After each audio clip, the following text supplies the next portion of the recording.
gets over the hump and it comes to a close here on Wednesday. It's hump day. Are you looking forward to the long weekend? Absolutely. It's been an exhausting time here in New York City. The 12 games of chess, of course, the classical games, that is, were just a daunting task for both players, for all the media who stuck it out the whole way. And the tiebreaks games, they were exhilarating, and Magnus Carlsen is a deserving winner. And let's dive into those tiebreak games now to give everybody a little bit of something to take away in the critical moments of each of those games. Skipping right past game one that really was not the most exciting affair, but Magnus Carlsen did exactly what he needed to do. He achieved a draw as black and went on to game two with the white pieces looking to take charge of the match. And it looked like he was about to do just that with move 16. Tell everybody why this move was a sign of things to come. Well, just funny note here, the birthday boy just had happy birthday sung to him by the audience. The spectators are very happy with the reigning world champion. But back to move 16, he went all out. He went pawn to b4, trying to break on the queen side. And the idea is that white gains more space. There's a transition with an asymmetrical pawn structure that favors white. And Karyakin did not do well to handle that imbalance.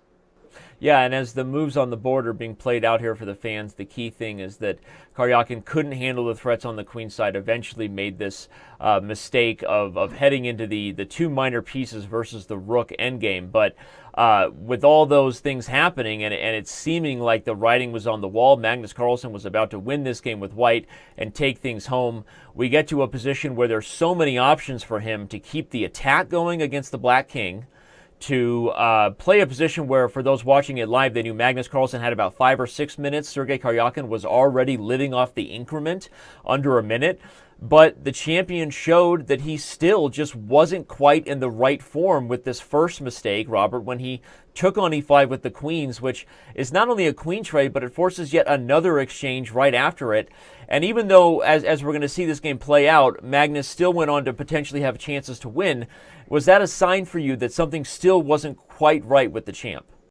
Yeah, that was a very surprising decision. He was up a lot on the clock. He should have applied pressure both on the board and on the clock, because Sergei Karyakin had not the best time management throughout the tiebreaker games. So he should have kept the queens on. He didn't. The ending looked to most to be a draw. Of course, the engines will tell you, oh, there's some ways for white to win. But just optically speaking, with only 3 pawns remaining per side, it was not clear how white would break through. And Magnus did find a way to break through and missed his chance. Yeah, he built up the position all the way to the moment you see right here on move 62, where he got the king right where he needed to be, has his chance to play the move king f7, which, without going into all the analytical details now, we can tell you that white will eventually be able to start barreling down in on these pawns, starting with the g7 won by force.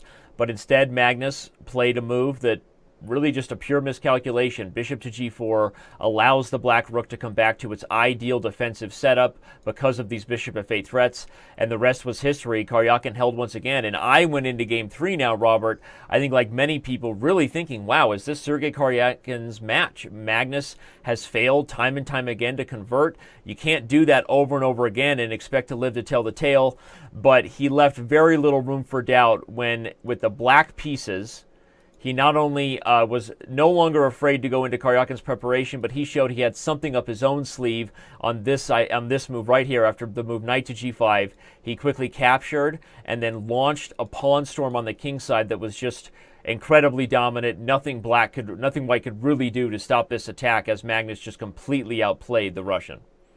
Yeah, and I think engines mislead the people looking at them in those types of positions. They say white might be slightly better in plenty of the lines, but in reality, it's much more difficult to play with the white pieces. Black's plan is very clear. Launch an attack on the king side, very much like what Carlsen did. He created some weaknesses. The e3 square became weak, and after he broke on the queen side, which was a very intelligent move to play on both sides of the board, he eventually liquidated a bit and found a great tactical shot on move 30. Yeah, and I'm going to show that tactical shot for the fans right here, because it seemed that Karyakin maybe is feeling happy. He's traded off some of the minor pieces. He dealt with the opening of the queen side, as you said, but not so fast. Carlsen pulls one out of the Zurich 1953 playbook here, going with a thematic positional sacrifice, E4, eat your heart out. There was nothing more fun than seeing the chat go wild and screaming that Carlsen blunders again, not realizing that this positional sacrifice ensured that Black, if he wouldn't win the game, he would dominate the rest of it. The queen and the knight and the rook on the dark squares are about as big of a nightmare as White could possibly have in this position, and even with best defense, Karyakin probably still would have lost, but he could not hold against the oncoming threats, and he just blundered with rook takes c7 because rook a1 wins the entire house, and so the champ was now taking a full point lead into the last game with the white pieces. Karyakin went on full tilt, Robert. He played the Sicilian, but I'm only going to let you tell the fans about the final moment where Black played the move Queen F2 on move 48, and White finished off with a very, very sexy combination, if I don't say so myself. Probably move of the week material. Tell everybody how Carlsen defended his world championship title.